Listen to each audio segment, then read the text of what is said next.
Amém. Vamos lá? Nós estamos na segunda parte de uma série, Descobrindo a Alegria. E antes de nós começarmos a ler o texto de hoje, nós estamos estudando a carta de Paulo aos Filipenses. É uma carta extraordinária, a carta conhecida como a Carta da Alegria. Mas nós não podemos esquecer o contexto pelo qual o apóstolo se encontra. Ele está preso, provavelmente em Éfeso, e está escrevendo para uma igreja que lhe deu suporte, lhe abençoou, orou por ele e providenciou até dádivas, comida, recursos financeiros e etc. Então, uma igreja a qual ele é muito grato. Isso gera uma profunda alegria no coração dele, porque eles são cooperadores com ele no Evangelho, amém? E eu gostaria de, antes de entrarmos no texto, vamos simplesmente relembrar nossos 5 princípios que são a base para essa série que nós estamos fazendo na carta de Paulo aos Filipenses. E nós estamos falando sobre essa descoberta, que a alegria não é algo que você constrói, não é algo que você fabrica, não é algo que você faz acontecer, é algo que você descobre no caminho. Na sua jornada de fé, na sua caminhada cristã, você vai descobrindo uma alegria que ela é de fato indestrutível. A alegria que Deus nos dá, ela não está condicionada às circunstâncias da nossa vida. Ela é indestrutível, imperfurável, nada pode contra ela. Ela está além das circunstâncias da nossa vida. E nós descobrimos, através desses 5 princípios, que o quê? Nós não podemos procurar a alegria. Ela tem que ser gerada dentro de nós. Diga ao seu irmão do seu lado assim, ó, gere a alegria dentro de você. Ok? Isso quer dizer que ela está dentro e não fora. Está entendendo? Então, você vai ser um profeta na vida do seu irmão agora. Você vai dizer assim, ó, diga assim para ele, olha para ele, olha para ela. Diga assim, ó, a nossa alegria não tem nada a ver com a nossa geografia. Você pode ser feliz no Japão, você pode ser feliz na China, você pode ser feliz no Brasil, você pode ser feliz lá na Groenlândia, meu amigo. Lugar de 20 graus abaixo de zero. A nossa alegria não depende da nossa geografia. Eu já conheço pessoas que saíram daqui felizes da vida, convictas de quem são, resolvidas em si mesmas e vão viver tão felizes em outras áreas, vivendo num nível de condição financeira menor do que aqui, e continuam felizes. E conheço pessoas que eram tristes aqui, amarguradas, depressivas aqui, e foram para o Brasil ganhando mais dinheiro lá e ficaram piores. Então não está condicionado à nossa geografia. É um estado de ser, está entendendo? Amém? Então você precisa gerar essa alegria. Outra coisa, a alegria não pode ser um objetivo de vida. Meu objetivo é ser feliz. Você vai viver miseravelmente. Porque a partir do momento que você sai lá fora, você dá de cara com o caos. E o caos vai sempre olhar para você e olhar e dizer, você perdeu. E é verdade, nós continuamos a perder. Mas graças a Deus, pelo nosso Senhor e Salvador Jesus Cristo, um dia tudo isso vai dar um jeito, vai estar tudo resolvido, Jesus está voltando, e nós vamos nos alegrar de ver um novo céu e uma nova terra, onde todas as coisas são restauradas. Amém? Essa é a sua esperança? Essa é a minha. Terceiro, meus hábitos constroem ou geram a minha alegria. Meus valores, meus princípios, a forma como eu vivo, isso gera também a minha alegria, cria e constrói a minha alegria. Quarto, a alegria baseada em circunstâncias, ela é temporária. Amém? Mas a alegria construída sobre bons hábitos, bons valores, bons princípios, é duradoura. Você já entendeu isso? Certo? Se você viver baseado nas circunstâncias, você vai viver infeliz. Porque hoje está tudo bem, a conta está em dia, as contas estão em dia, a saúde está bem, a conta bancária está suficiente. Mas pode ser que amanhã tudo muda. O mundo muda em segundos, não é verdade, hoje em dia? Hoje está tudo bem, amanhã pode acontecer qualquer coisa aí fora e tirar tudo do eixo, principalmente na questão econômica no mundo hoje. A questão econômica no mundo hoje é muito frágil, certo? Se alguma coisa acontece nos Estados Unidos, afeta o mundo todo mundo perde. Então, todos estão unidos nesse propósito, não deixar nenhum país ir à falência, Por quê? Porque cada um está afetando o outro. Essa é a realidade global dos nossos dias.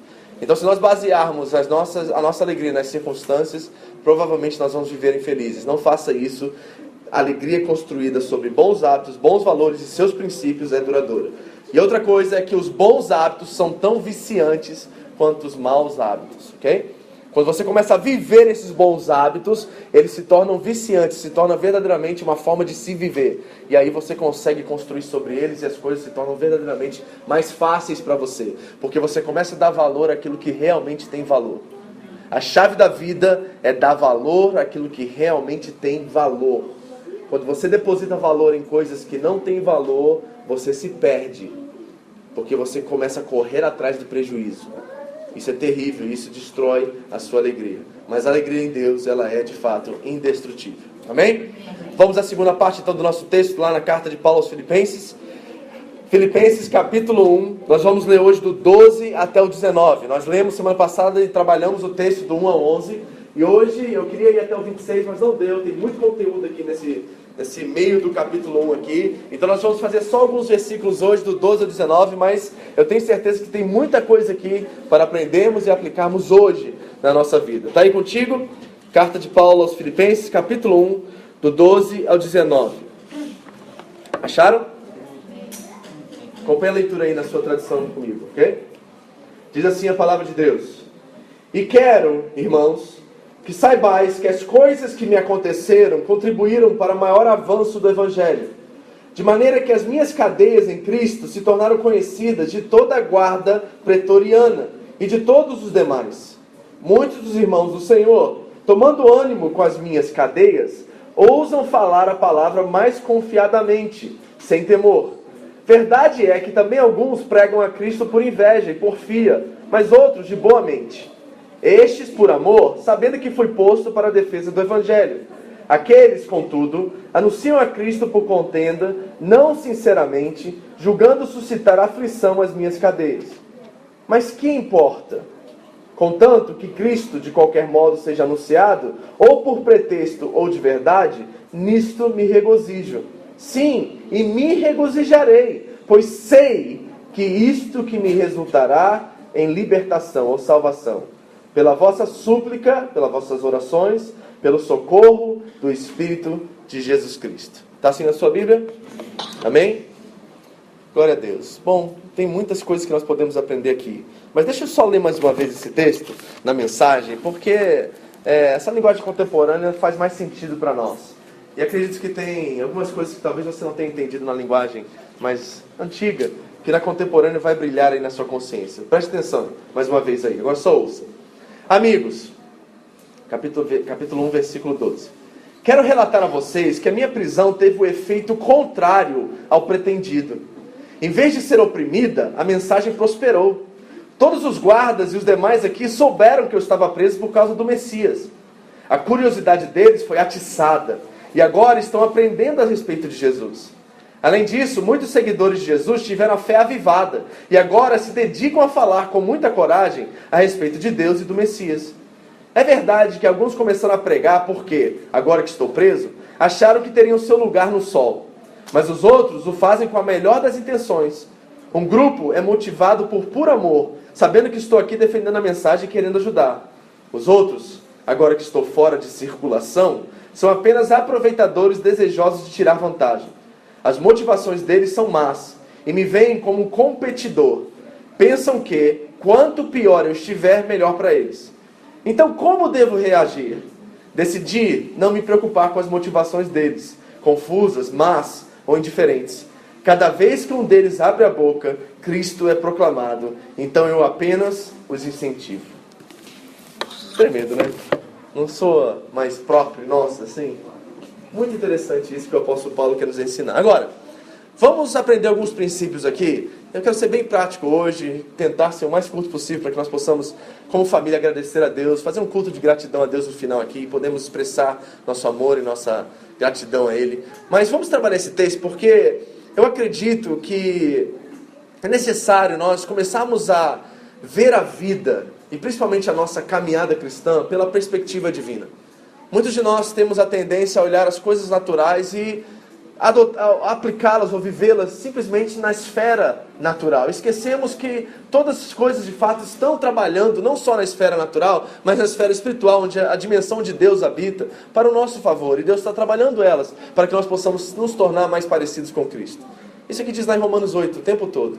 Então nós precisamos aprender o que é isso, como viver isso de fato. Agora, leia comigo novamente somente o versículo 12 e o 13. Paulo diz assim, vamos trabalhar esse texto.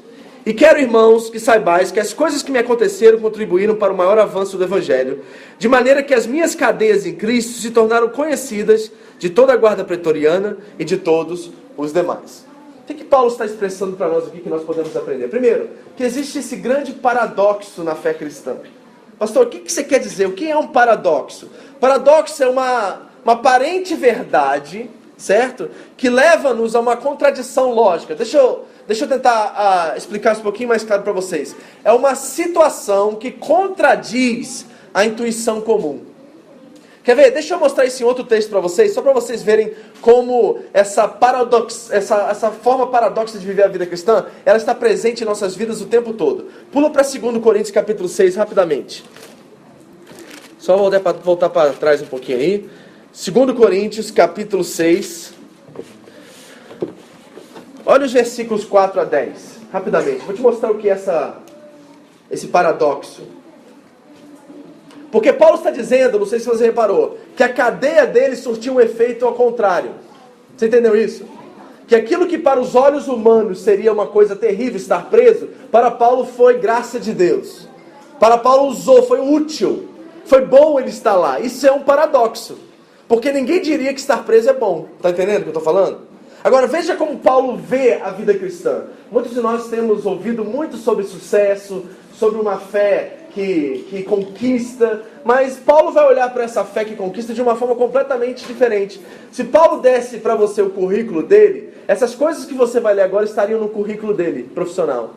Ok? Agora preste atenção, 2 Coríntios 6, do 4 ao 10, diz assim: antes, como ministros de Deus, recomendamo-nos em tudo, na muita paciência, nas aflições, nas necessidades, nas angústias, nos açoites, nas prisões, nos tumultos, nos trabalhos, nas vigílias, no passar fome, na pureza, no saber, na longanimidade, na benignidade do Espírito Santo, no Espírito Santo, no amor não fingido, na palavra da verdade, no poder de Deus, pelas armas da justiça à direita e à esquerda, por honra e desonra. Aqui ele começa a usar esse paradoxo.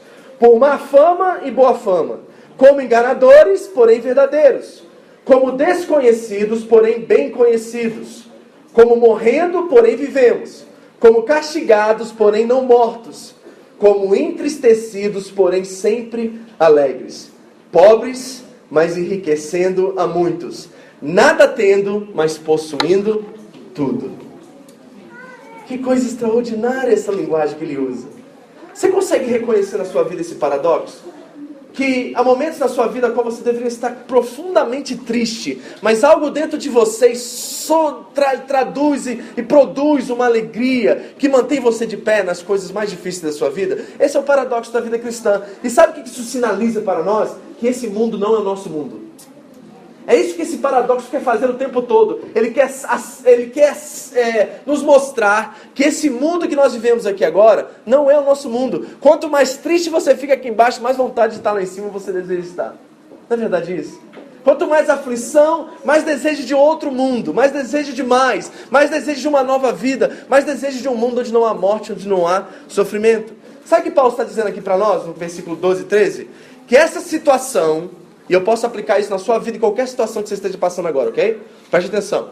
Esta situação, embora terrível, lhe sobreveio para que a glória de Deus fosse mais bem traduzida através de você.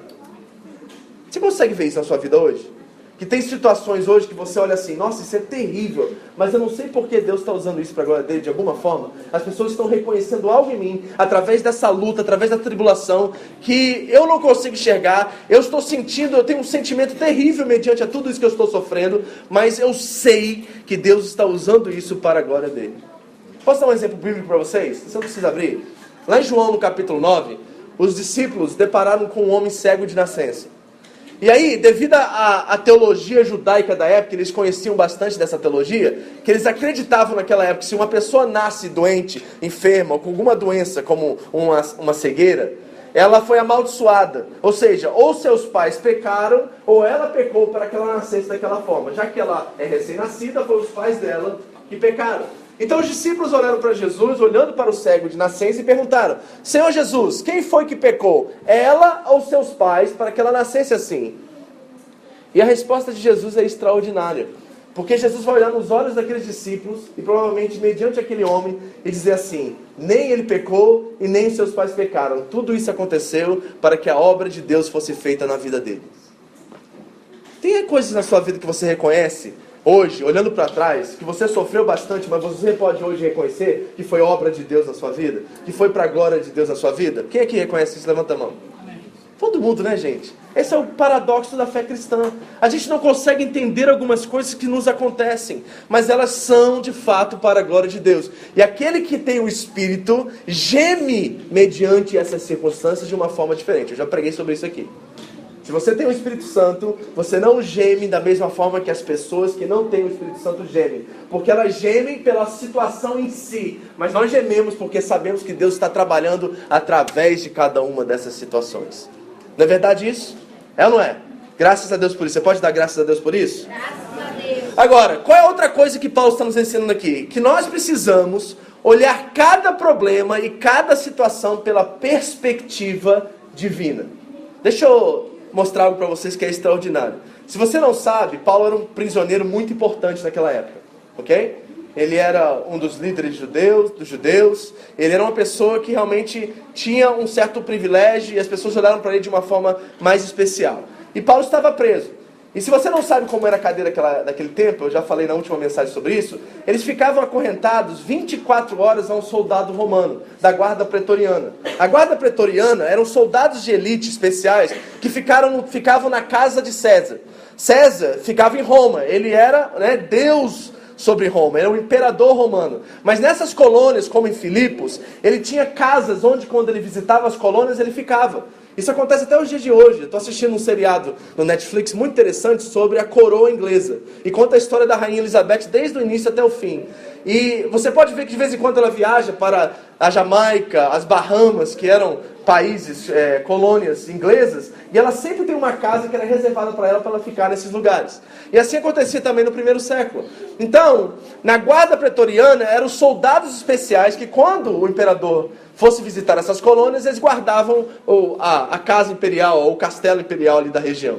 E Paulo ficava preso 24 horas a um soldado dessa guarda. E eles faziam naquela época turnos de 4 em 4 horas dos soldados. Então um ficava acorrentado 4 horas, depois outro substituía e outro substituía. E já que a legião, mais de milhares de soldados haviam, todo dia Paulo tinha uma pessoa diferente, ou na verdade 3 pessoas, 4 pessoas, 5 pessoas diferentes, aprisionado, acorrentado a ele. Aí Paulo olha para isso e pode olhar para isso e dizer assim: isso aqui é o fim do mundo, olha o que está acontecendo comigo. Ele poderia dizer para Deus e reclamar, ser justo na sua reclamação, dizer assim: Senhor, eu estou pregando o Evangelho, eu abandonei todos os meus costumes judaicos, eu deixei tudo de lado por causa do Senhor, e olha onde que eu vim terminar, Deus. Eu estou numa prisão, não estou sendo sustentado, porque as pessoas têm que vir trazer comida para mim, vestimentas para mim, porque eu não tenho aqui na prisão. É provavelmente uma caverna, um subterrâneo, em algum lugar, um lugar terrível, e ainda tem um soldado de 4 horas preso, por 24 horas, aos meus pés.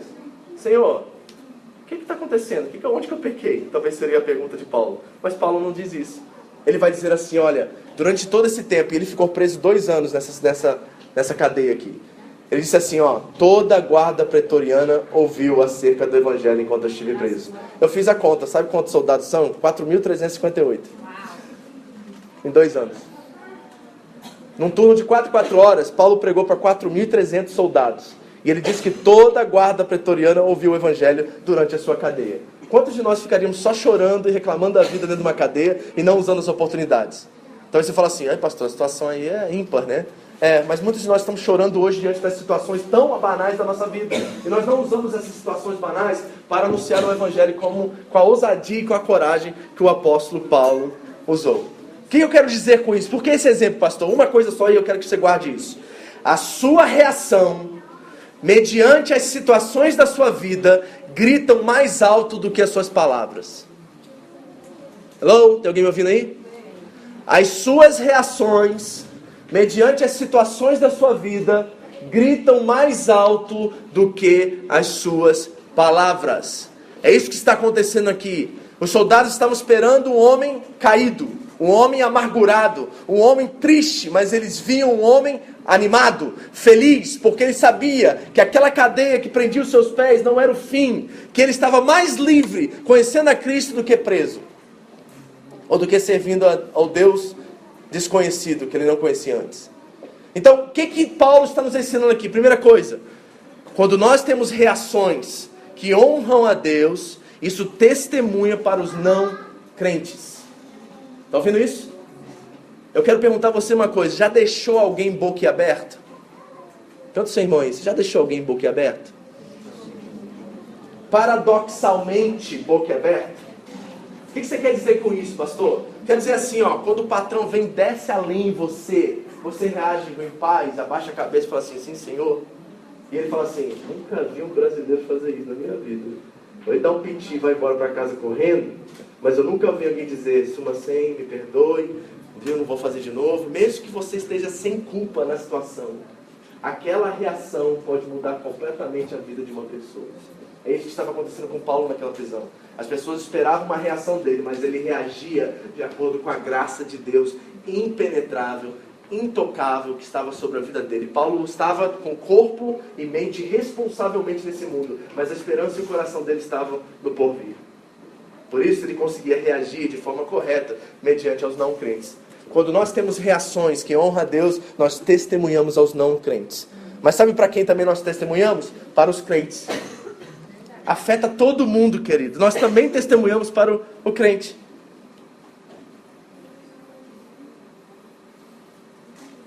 Essa quarta-feira foi feriado, né, escolar, e nós fomos à tardezinha para o shopping com as meninas. E 4 mulheres, acho que foi mais uma, tinha mais uma, né? Com 5 mulheres no carro, não era isso, pastor? 5 mulheres. E você sabe como bom marido, né? Eu vou participar.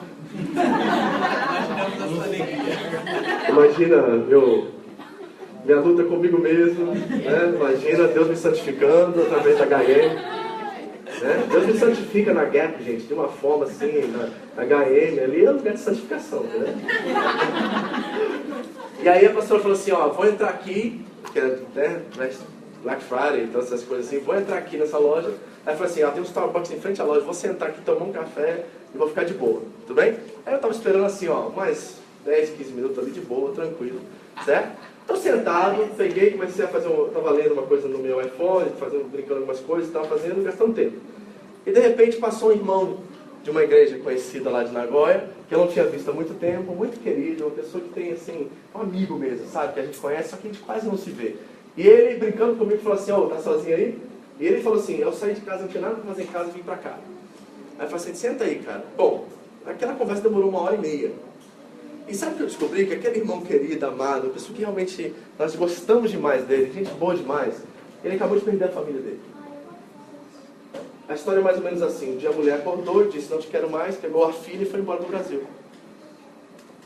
Só isso, crente dentro da igreja, trabalhando no louvor, gente assim, sabe, dentro da igreja? Gente assim, parece que você olha assim pela aparência, crente, na igreja ames. Isso aconteceu com ele. E ele sentou comigo, por 1h30 ele começou a testemunhar como que ele não permitiu que aquela situação apagasse ele ou diminuísse o compromisso dele com Deus. Ele é líder de célula na igreja dele e falou assim, pastor, eu lembro um dia que eu cheguei naquela célula, logo depois que ela foi embora, e eu subi aquele elevador e eu estava em pranto, chorando, Deus, me dá graça para essa célula porque eu não tenho condições nenhuma para fazer isso. O que eu vou testemunhar deles, para eles, se minha família acabou de ir embora e eu perdi minha família, o que eu vou falar para eles? E ele disse que o Espírito Santo falou com ele no elevador, antes dele sair e tocar a campainha daquela pessoa com a qual eles faziam a casa, faziam a célula. Ele disse assim, minha graça te basta, eu estou contigo.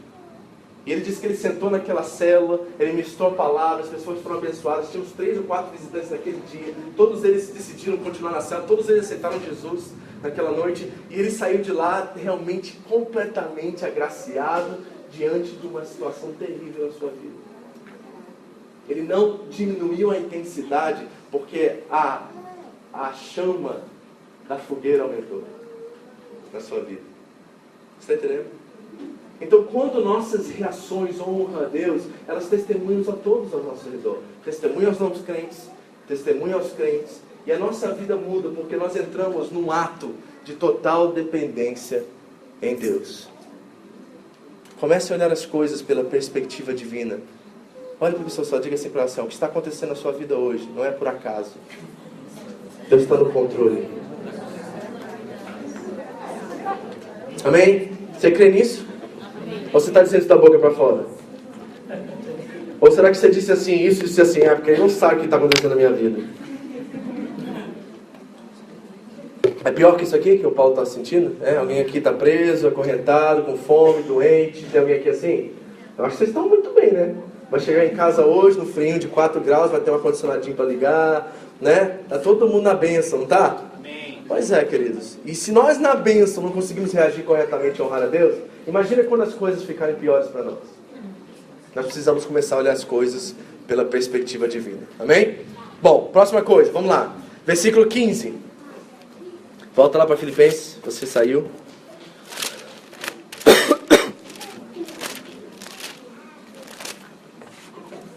Nós lemos aí o 12, 13 e o 14. Vamos para o 14. 14 até o 17, ok? Próxima parte. Muitos dos irmãos no Senhor, tomando ânimo com as minhas cadeias, ousam falar a palavra mais confiadamente, sem temor. Verdade é que também alguns pregam a Cristo por inveja e porfia, mas outros de boa mente. Estes por amor, sabendo que foi posto para a defesa do Evangelho. Aqueles, contudo, anunciam a Cristo por contenda, não sinceramente julgando suscitar aflição às minhas cadeias. O que Paulo quer nos ensinar aqui? Esse aqui é o ponto, talvez, principal da mensagem de hoje. Eu quero que você guarde isso, que é o seguinte: não permita que outros tenham controle das suas atitudes. Você ouviu o que eu falei? Não permita que outras pessoas tenham controle das suas atitudes. É isso que Paulo está ensinando aqui. E Paulo nos revela aqui que existem quatro tipos de pessoas trazendo aflições para eles. 3 são ruins e 1 são boas. Ok? E eu quero dizer para vocês que dentro da humanidade, eu ia falar igreja, mas não é só na igreja. A gente encontra isso no trabalho, a gente encontra isso nas amizades, a gente encontra isso em todo lugar que há ser humano. Esses 4 tipos de pessoas, essas 4 classes de pessoas existem. Então eu quero mostrar para vocês esses 4 tipos de pessoas, porque eu não quero de forma alguma que essas pessoas controlem as suas reações perante elas. Você está entendendo qual é a ideia aqui? Porque eu não estou dizendo, eu estou dizendo uma coisa muito específica. O que eu quero dizer é o seguinte: não permita que ninguém controle a sua forma de reagir ao que elas estão fazendo a você. Ok? Está entendendo essa chave aí? Porque isso é muito importante. Então vamos ver essas 4 pessoas que o Paulo está dizendo aqui. Primeiro deles, os críticos. Conhece essas pessoas no meio aí? Conhece? Nas amizades, na igreja, no trabalho, em todos os lugares onde seres humanos habitam. Existem críticos ou não existem? E como é que os críticos roubam a nossa alegria? Quando a intenção deles é destruir e não construir. Eu sou fã de crítico, gente. Eu gosto de gente crítica ao meu redor. Mas eu gosto de gente crítica que tem crítica construtiva e que quer me ver melhor do que eu sou hoje. Qualquer pessoa que vem até mim com críticas destrutivas, eu não dou ouvidos. Sabe por quê? Porque a crítica pode ser boa, mas se ela não tem uma solução àquilo que ela está criticando, a crítica não vale a pena meus ouvidos. Eu quero críticos, eu não quero robô ao meu lado. Eu não quero gente que diz sim, sim, porque eu sou pastor ou porque eu tenho uma certa autoridade espiritual. Eu quero ovelhas, eu quero irmãos, eu quero amigos que olhem para mim e dizem assim: pastor, te amo, mas isso aqui eu não concordo, isso aqui está errado na sua vida. E deixa eu te dizer o que você faz com isso aqui, eu acho que tem uma solução para isso aqui, ó. Mas eu já ouvi muita gente chegando e falando assim: pastor, não gosto disso na igreja, isso aqui está errado. Eu falo assim: meu irmão, e qual é a solução que você tem? Não, ainda não encontrei. Mas desculpe, então quando você encontrar, você volta. Porque até você encontrar essa solução, porque se Deus te mostrou, aquilo se tornou agora o seu ministério. Se você está vendo alguma coisa errada, eu digo para vocês aqui que estão trabalhando nessa igreja, se você está vendo alguma coisa que você não gosta, está errado, encontre uma solução e seja o instrumento de Deus para trazer a mudança que é necessária naquele lugar. Está entendendo? Aqui não é quartel-general, querido. Não tem um líder espiritual que fica batendo, você fica batendo continência e eu fico mandando ordens desse púlpito. Aqui é a igreja, nós somos irmãos. Diante de Deus nós somos iguais. Há funções diferentes nesse corpo, mas todos nós somos um aqui. Então todos nós somos chamados para fazer a diferença e edificar esse corpo como um só corpo.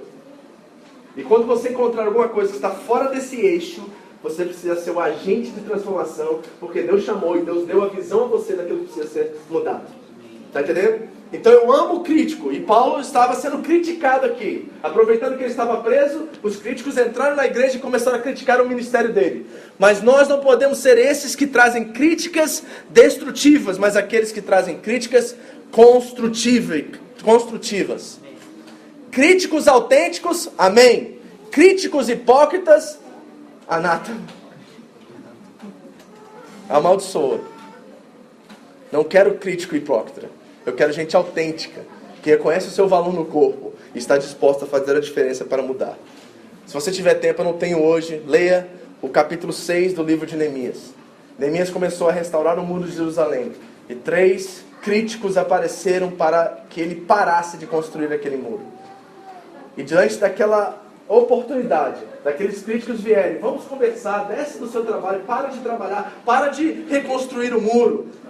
Neemias olhou para aqueles 3 homens e disse assim, tenho muito para fazer e não posso descer essa obra. E Deus vai me honrar e Deus vai me dar força para continuar. Ele não desceu e continuou até que terminasse a sua obra. Queridos, críticos, ouvimos. Autênticos, sim, sempre. Mas jamais permita que um crítico venha destruir aquilo que Deus está construindo na sua vida. Amém? Então, cuidado com os críticos, porque eles têm a tendência, quando são destrutivos, a roubar a nossa alegria. Segundo tipo de pessoa, os rivais. Como é que os rivais roubam a nossa alegria? Quando tudo é feito no espírito de competição e não de companheirismo e serviço.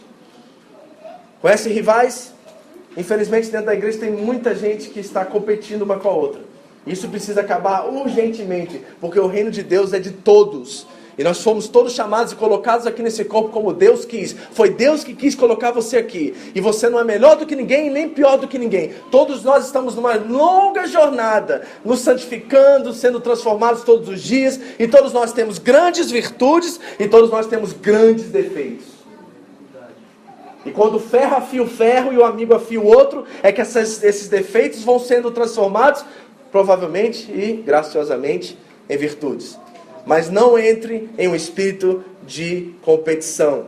A lógica da competição é ganhar e perder, baseada em resultados. Mas o reino de Deus é um processo, onde nós vivemos juntos, apesar dos resultados. Está entendendo? O reino de Deus não é um reino de ganhar e perder, é um reino de viver, é um reino do processo. Quanto tempo vai demorar? Não sei. Pastor, meu casamento está assim. Quanto tempo para me viver em paz? Eu não sei. Mas desfrute o processo dessa restauração. Porque quando você olhar para trás, 3, 4, 5 anos ou 2 semanas, você vai lembrar o que você viveu e não o que você ganhou ou perdeu. É o processo da caminhada que vale. O discípulo de Jesus está interessado no processo e não nos resultados. Estão entendendo? Não é onde ele chegou, é como ele chegou. Está entendendo? Amados, Jesus teve 12 discípulos e todos os 12 traíram ele, mas ele cumpriu a sua missão. Porque ele não estava preocupado com o resultado, ele estava preocupado com aqueles 12 homens, porque aqueles 12 homens iam mudar o mundo um dia. E mudaram, não mudaram? Mudaram o mundo. Porque Jesus estava preocupado com cada um deles. E viveu o processo com cada um deles. Jesus sabia desde o início que Judas era ladrão? Sabia que Pedro ia negá-lo? Sabia que os 11 iam correr? Sabia, mas ele decidiu que o processo seria mais edificante e muito melhor para eles do que desistir e simplesmente confiar no resultado.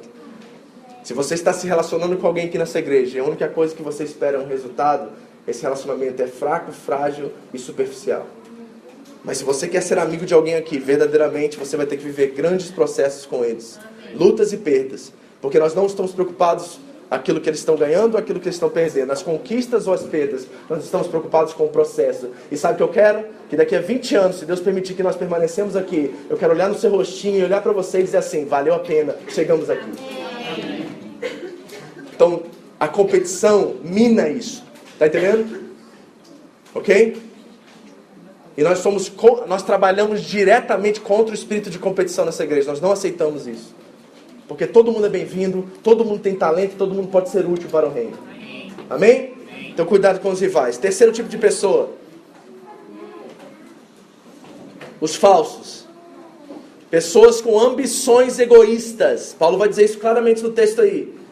E como é que essas pessoas roubam a nossa alegria? Quando elas nos tratam como objetos. Você é simplesmente descartável. É isso que Paulo está dizendo sobre essas pessoas. Enquanto você serve ou me ajuda, você é meu irmão. Mas assim que você deixa de me servir, ou ser complacente com o que eu estou vivendo, as ideias que eu tenho, você é ignorado. Nós como cristãos, nós como a igreja viva do Senhor Jesus Cristo aqui na terra, nós temos que abominar a cultura do descarte.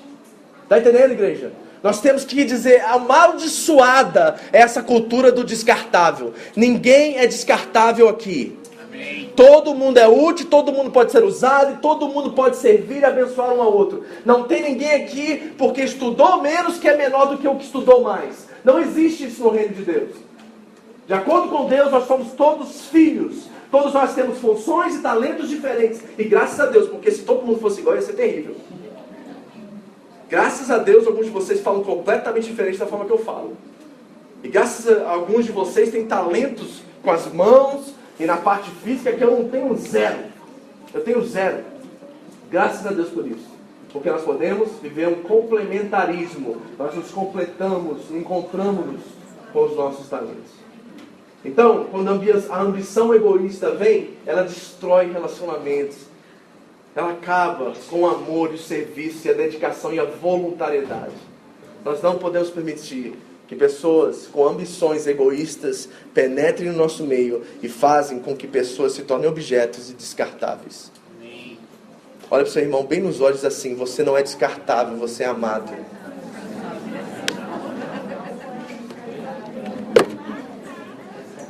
Amém, líderes de ministério? Não tem ninguém aí nessa liderança, nesse meio, que é descartável. Todo mundo é útil. Algumas pessoas têm algumas prioridades, estão vivendo momentos difíceis da vida, ou momentos diferentes da vida agora. Mas todos podem contribuir, todos podem fazer alguma coisa para abençoar. Amém? Amém. Paulo deu 3 exemplos negativos, mas graças a Deus ele fala de um positivo que salvou a pátria para nós, né? Porque se só tivesse crítico, rival e falso, imagina que mundo seria. Não seria terrível você entrar aqui e ficar todo arisco o tempo todo? Será que alguém vai me dar a rasteira? Será que alguém vai tomar meu lugar? A pessoa se entrar num lugar e experimentar isso. Imagina um ambiente de trabalho ao qual você pensa que você vai ser descartado o tempo todo. Não é terrível você viver sem essa segurança de que você tem trabalho até o final do mês e ninguém vai tomar seu lugar? Eu sei que alguns de vocês experimentam isso nas fábricas. Não é terrível viver assim, sem saber se você vai receber mês que vem? Sem saber se ele vai botar outro lugar porque você não está gerando a cota que você deveria gerar? Não é horrível viver assim? Pois é, imagine você viver isso lá fora, depois vir para a igreja e viver a mesma coisa dentro da igreja. Tem coisa pior do que isso? Mas graças a Deus pelos companheiros, porque Paulo diz assim, que tem alguns que fazem de boa vontade, com bom coração, com boa atitude. Estão interessadas em você e não em que você está fazendo. Estão interessadas em quem você está se tornando. Você tem pessoas assim nessa igreja aqui, que estão interessadas em você, que não estão se preocupando com o que você faz ou deixa de fazer? Não é bom ter companheiro, parceiro, gente que caminha com a gente? Eles se alegram e se divirtam com as nossas conquistas, mas também estão lá chorando conosco nas nossas lutas e perdas. Não é bom ter gente que está lá na torcida e quer ver você conquistar e romper e fazer, mas na hora que a angústia vem e está do seu lado como irmão, está lá chorando com você, talvez ele não tenha nem ideia do que fazer, mas só a presença dele ou dela faz toda a diferença na sua vida. Você saber que tem alguém orando por você faz toda a diferença. Esses são os companheiros. Paulo agradece a Deus pelos companheiros. Sabe por quê, amados? Deixa eu dizer uma coisa para vocês que muitos de nós esquecemos na igreja contemporânea.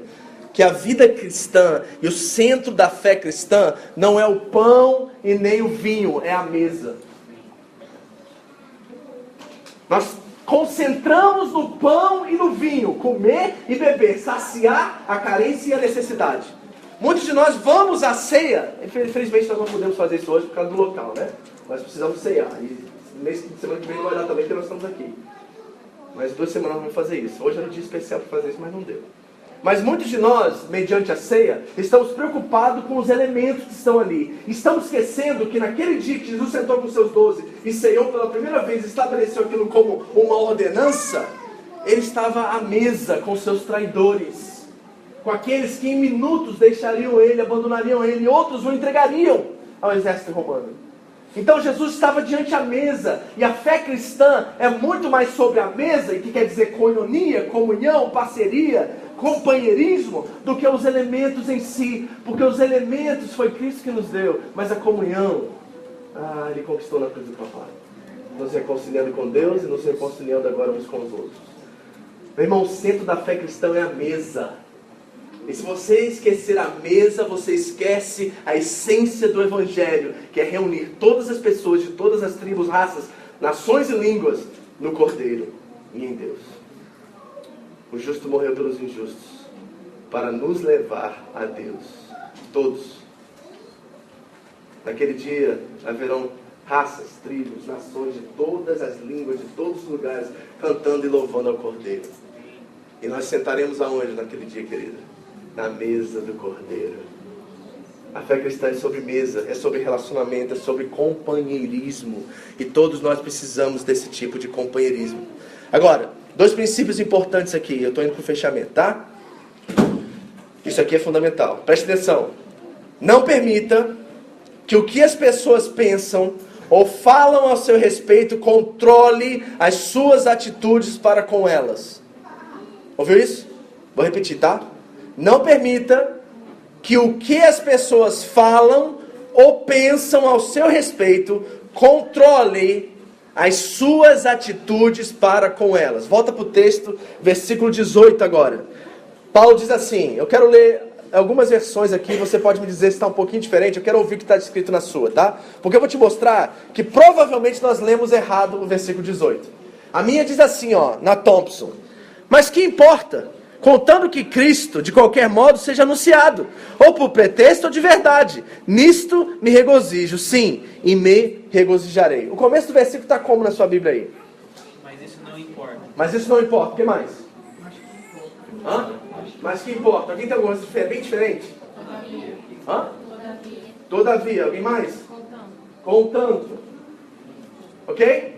E agora, deixa eu generalizar aqui. Talvez eu esteja errado nisso, tá? Então dá um crédito para mim. Mas eu tenho uma certa noção, eu acho, vamos dizer assim, melhor dizendo, que quando nós lemos isso, nós estamos pensando naquela música lá da comunidade de Nilópolis, que cantava assim, não importa o que vão pensar de mim.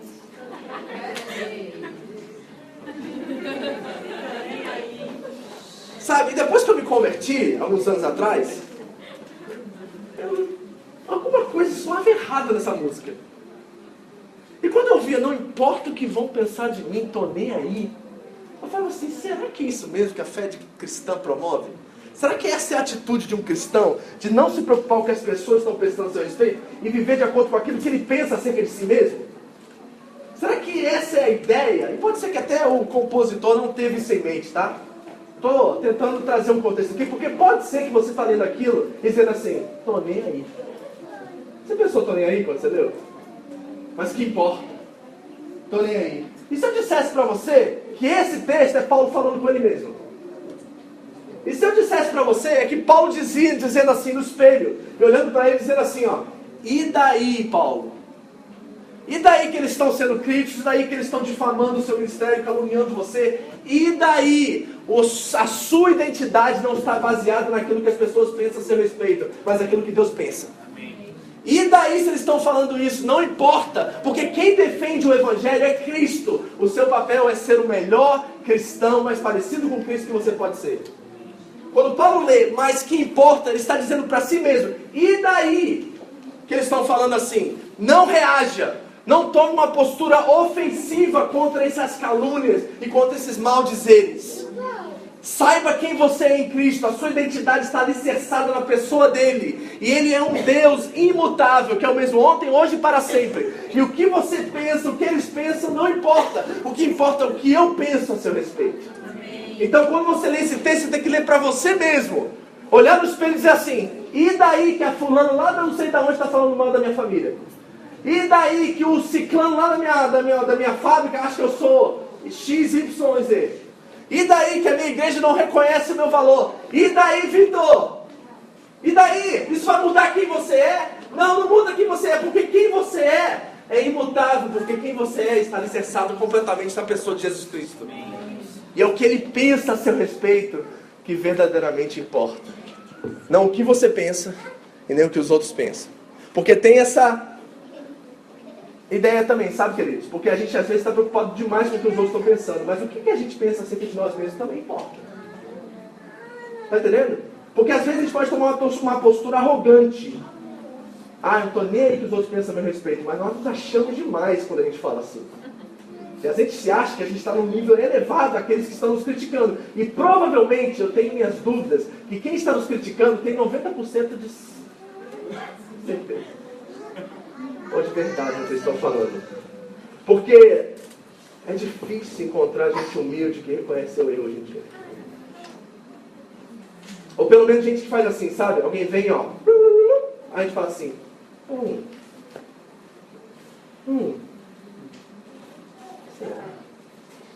Ô, esposa, vem cá. Falando disso que eu sou assim, você vê isso na minha vida? Uau. Ô, Ciclano, acho que você está certo, sabe? Acho que eu vou pensar nisso um pouquinho mais. Posso dar uma semana para mim refletir nisso, falar com minha esposa, orar, e depois vir aqui pedir perdão para você, acertar isso, se eu estiver errado com você, aí você me ajuda? Errado não é isso aqui? Porque qual é a nossa primeira reação, na verdade, quando as pessoas nos criticam? Autodefesa. É assim, ó. Ah, mas você é isso. Mas você é isso.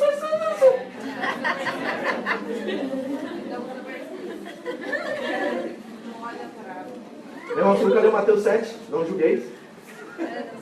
Já, nesse contexto não, mas já li. Não é assim que a gente vive? Mas o que o Paulo está dizendo assim, ó, e daí, não só para quem está falando, mas para ele também. E daí? Aquilo que é crítica construtiva, pega, meu filho, aplica, muda, transforma, vive, porque isso honra a Deus.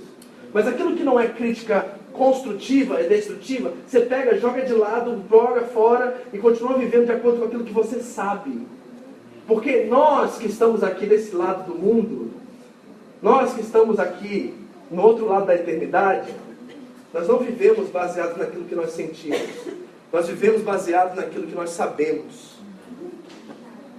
Você está conseguindo encaixar, entender o que eu estou falando aqui hoje pela manhã? Porque isso é muito importante para você. Sabe por quê? Eu descobri uma coisa, que sentado com esse rapaz lá na quarta-feira, Deus falou comigo, eu falei para ele, e eu vi que foi do Espírito Santo, que Deus falou assim para mim: a hipocrisia, Vitor, é uma desvirtude que não precisa de defesa. Eu parei naquele minuto, ele parou também, ele, Aí eu falei assim, essa não é minha não, cara.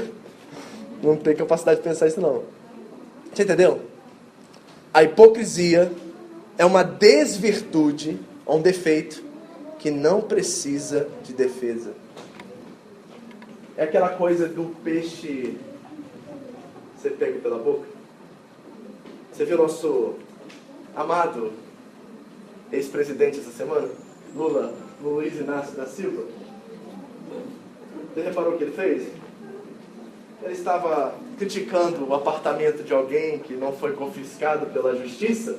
E lá no meio do seu discurso, ele diz assim: o apartamento do fulano, ninguém fala nada, mas o meu triplex todo mundo fala. Meu triplex. Todo mundo, ó. Opa! Como é que pega o peixe? Pela boca. Porque a hipocrisia é uma desvirtude que não precisa de defesa. Irmão, posso dizer uma coisa bem clara para você? Se alguém está falando mal de você, criticando você, sua casa, sua família, bota aí quem você quiser na conta. E você sabe que é uma crítica destrutiva e hipócrita, não se defenda, porque não precisa de defesa.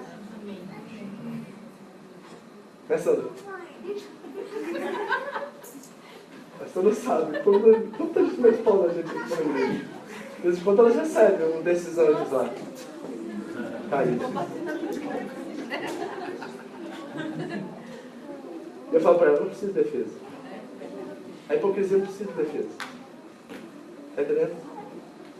Porque nós vivemos a partir daquilo que nós sabemos e não daquilo que nós sentimos. E sabe, deixa eu centralizar isso aqui, porque eu quero um ponto que seja lembrado aqui nessa manhã, que é o seguinte: não permita com que as pessoas controlem as suas atitudes para com elas. Deixa eu dar um exemplo para você entender. Viktor Frankl, Sabe quem é Viktor Frankl?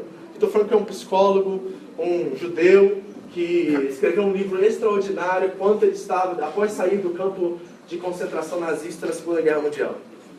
E o Viktor Frankl, num dos parágrafos desse livro, ele faz uma citação extraordinária que abalou completamente as minhas estruturas. Porque ele diz mais ou menos o que eu disse para vocês aqui em outras palavras, que é o seguinte.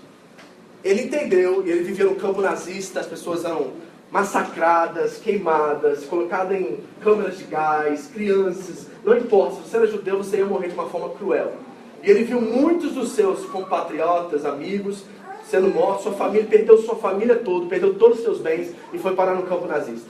E ele disse que uma tarde, após várias pessoas que ele conhecia morrerem, ele estava no pátio de um desses campos nazistas, diante de um soldado nazista, e naquele momento ele entendeu uma coisa. Sabe o que ele entendeu? Presta atenção nisso aqui, que isso aqui é interessante. Ele disse assim, naquele momento eu descobri uma coisa. Eu descobri que aqueles homens e aquele poder poderia tirar tudo de mim e tirar tudo que eu tenho, minha família e meus bens, mas uma coisa eles não poderiam controlar na minha vida, que é a minha reação para com eles. Gente, quando eu ouvi isso, meu queixo caiu e eu falei assim, porque ele poderia trazer qualquer virtude, não pode roubar meu orgulho, não podem roubar minha nacionalidade como judeu, não podem roubar a minha espiritualidade, mas ele disse, eles não podem roubar a minha atitude para com eles, e a minha atitude é de amá-los mesmo assim. E sabe de uma coisa? Viktor Frankl sobreviveu ao campo nazista. E ele diz em seu livro que muitos morreram por causa da desesperança, ou pela falta de ter algum sentido na vida além do que eles estavam vivendo naquele momento. Ele prevaleceu porque a esperança dele estava em outro, estava além daquele campo nazista. E ele decidiu que a única coisa que aqueles homens não poderiam controlar era a reação dele para com eles. Meu amigo, isso é para você hoje, está entendendo? Porque muitos de nós queremos nos defender e queremos reagir a algumas situações que estão acontecendo na nossa vida, mas Deus está te dizendo hoje pela manhã, quem controla as suas atitudes mediante o que as pessoas fazem com você é você. Não permita com que ninguém assuma o controle da sua reação mediante o que as pessoas estão fazendo contigo. E onde nós ancoramos essa verdade, pastor? Na cruz, é claro. Porque a cruz é um fato para nós. O Deus, Criador do universo, desceu, se humilhou, se transformou e se fez homem. E abriu mão de todo o seu poder para numa cruz morrer, para nos dar poder para reagir de uma forma correta, mediante as situações mais complexas da nossa vida. E tudo isso está ancorado no saber que de fato Ele ressuscitou. E se Ele ressuscitou, está tudo resolvido. E nós não precisamos mais temer a nossa reputação. Não precisamos viver inseguros e preocupados com a economia mundial, com os tsunamis e furacões e terremotos. A nossa segurança está alicerçada e ancorada naquele Deus que criou os céus e a terra e todo o universo, e enviou seu Filho para morrer numa cruz por nós, e ressuscitar ao terceiro dia para nos dar vida e vida abundante. Ninguém pode roubar isso de nós. Essa alegria é indestrutível. Mas nós precisamos ancorar a nossa esperança naquilo que nós sabemos.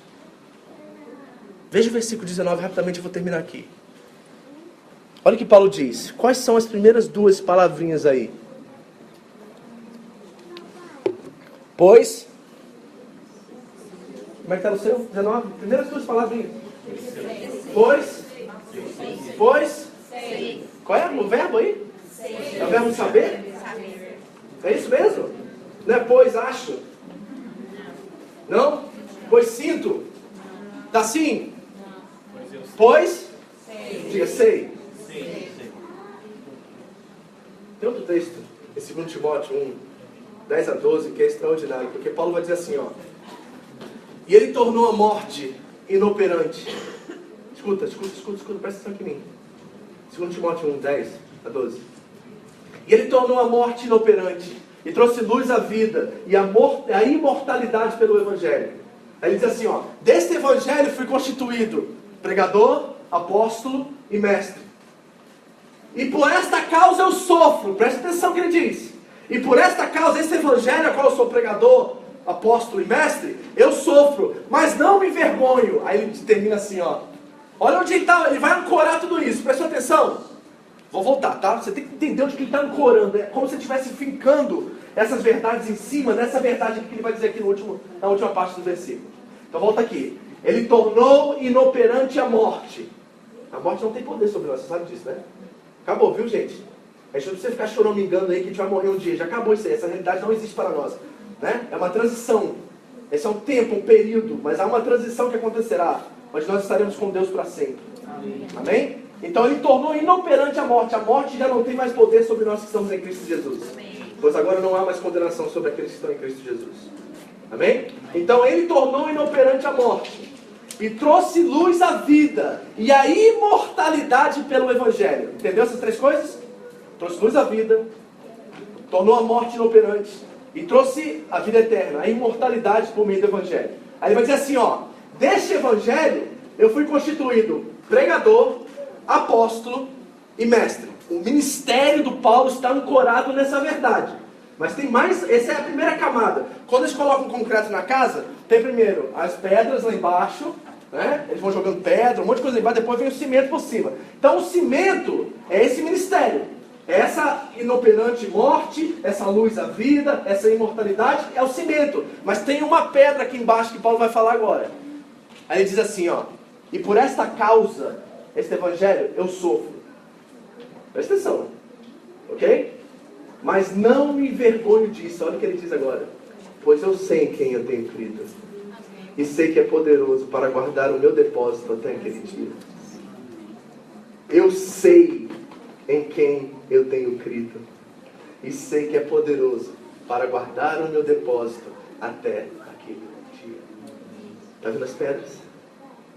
As pedras é a convicção em quem Paulo tem crido. E é nessas pedras que nós alicerçamos as nossas fé, nossas convicções, para que quando as críticas, as pessoas querem controlar nossas reações, nós implantamos nossos pés embaixo desse concreto e não permitimos com que elas controlem as nossas reações ao que elas estão fazendo. Pois eu sei, diz o Paulo no versículo 19, o quê? Pois eu sei que isto me resultará em libertação, pela vossa súplica e pelo socorro do Espírito de Jesus Cristo. Última reflexão e a gente ora. Pare e pense por um segundo. Como estavam os apóstolos, os discípulos de Jesus, no sábado, após a morte de Cristo? Me dê alguns adjetivos que podem representar o que eles estavam sentindo naquele dia. Vai, ajuda aí. Pranto. Inconsoláveis. Desesperados. Como é que era o sábado, hein? A Bíblia não fala muito sobre o que aconteceu com eles naquele sábado. Mas imagina o terror que eles passaram. A esperança deles foi embora. Acabou. 3 anos eles viram milagres, coisas extraordinárias. Jesus ressuscitando mortos. Jesus dizendo que era o Filho de Deus. Mas aquele sentimento que sobreveio eles no sábado era maior do que aquilo que eles sabiam. Você está conseguindo entender isso? Porque, sabe que eu fui pesquisar isso, gente. Sabe o que eu descobri? Só no Evangelho de Mateus existem 7 citações de Jesus, eu acho que 6 são diretamente de Jesus e uma de um anjo, dizendo assim, eu vou morrer, mas eu vou ressuscitar no 3º dia. 7 vezes. E nós não vamos brincar de numerologia aqui, mas esse número 7 tem uma certa importância na Bíblia, né? É um número que reflete perfeição. Então 7 vezes nós vemos citações de Jesus dizendo diretamente para esses homens que ele morreria e que ele iria ressuscitar no 3º dia. Agora, se esses homens vivessem pelaquilo que eles criam, como o apóstolo Paulo está dizendo saber, no sábado deveria ser sábado de quê? Ansiedade. É ou não é? Volta a fita. Aplicação para você agora. Se você soubesse o que iria acontecer daqui a 1 ano na sua vida, e você pudesse ver, porque Cristo prometeu para você promessa, ele diz assim, os planos que eu tenho para você são planos de paz. Ok? Todo mundo aqui tem promessas de Deus sobre a sua vida? Se não tem, abra a Bíblia aí que tem milhares para você. Então você passou, nunca ninguém profetizou sobre mim. Tem 66 livros profetizando sobre você. Pode abrir qualquer um que você vai achar. Ok? Agora, você sabendo tudo isso, desses 66 livros que são a revelação de Deus, como é que você vive hoje? Ansioso ou com medo? Temeroso ou na expectativa de algo grande acontecer, porque a ressurreição dos mortos já está tudo resolvido e Jesus vai voltar um dia e vai dar tudo certo entre nós. Agora, vamos para a fita aqui. Sabadão, os homens lá no terror, espantados, assustados, temerosos. Mas 7 vezes eles ouviram na boca de Jesus: eu vou morrer, tá ouvindo? Mas eu vou ressuscitar no 3º dia. Era dia de ansiedade. Era dia de dizer assim, ó, tá demorando, hein? Mais um dia. Tomé, não vai longe não, que daqui a pouco o homem volta. Fica aqui, não desaparece, daqui a pouco o homem volta. Fica aqui. Gente, eu ficaria assim, ó, eu não saio desse lugar, pega a comida, pega tudo, que a gente vai plantar os pés aqui, porque domingo alguém vai aparecer aqui para nos ver. Mas diz a palavra de Deus que todos eles temeram. E sabe por que eles temeram? Porque eles acreditavam naquilo que eles sentiam, não naquilo que eles viam. Mas no 3º dia, ele apareceu para as mulheres, e as mulheres foram dizer para eles: olha, nós vimos o Senhor. Não é nada, mulher, você está doido? Está vendo a aparição, a alucinação? Ele apareceu para nós. E de repente, todos eles estavam reunidos, exceto um. Jesus apareceu entre eles. E aquilo que eles sentiam foi embora. Aquilo que eles pensavam foi embora. Aquilo que eles achavam foi embora. E tudo que aconteceu a partir daquele momento, que culminou no Pentecostes e transformou em algo que nós estamos experimentando até hoje, foi o conhecer a Deus e saber que Cristo de fato ressuscitou. Você sabe disso? Meu irmão, você sabe que tem horas que o pastor sai de um culto como esse e fala assim: nossa, não consegui passar, mas hoje eu passei. Hoje eu passei. O recado está dado, tá, Senhor? Tudo certo. Tá tudo, o recado está dado. A pergunta que eu tenho para você é o seguinte: você vai continuar vivendo a partir daquilo que você sente? Ou você vai continuar vivendo a partir daquilo que você sabe?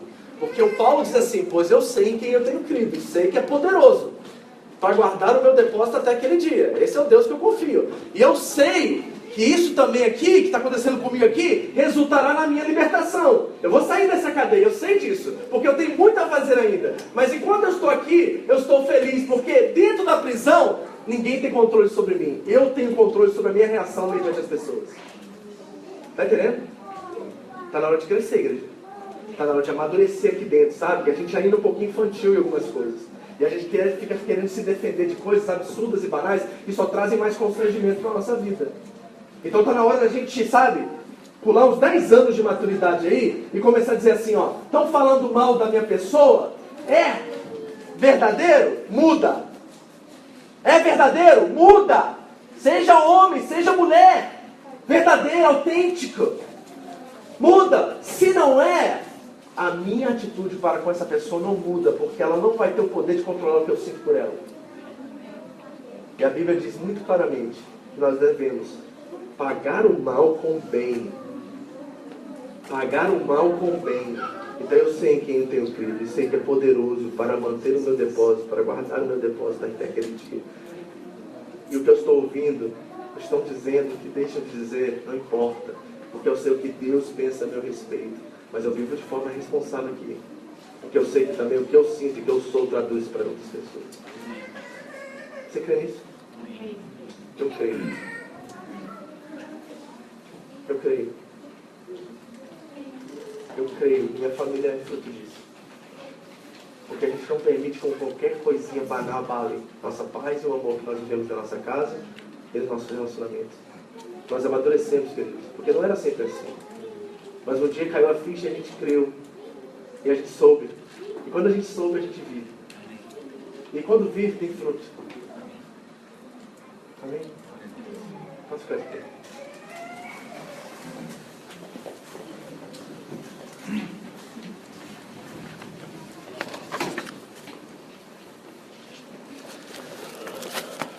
Jesus disse assim uma vez: erreis,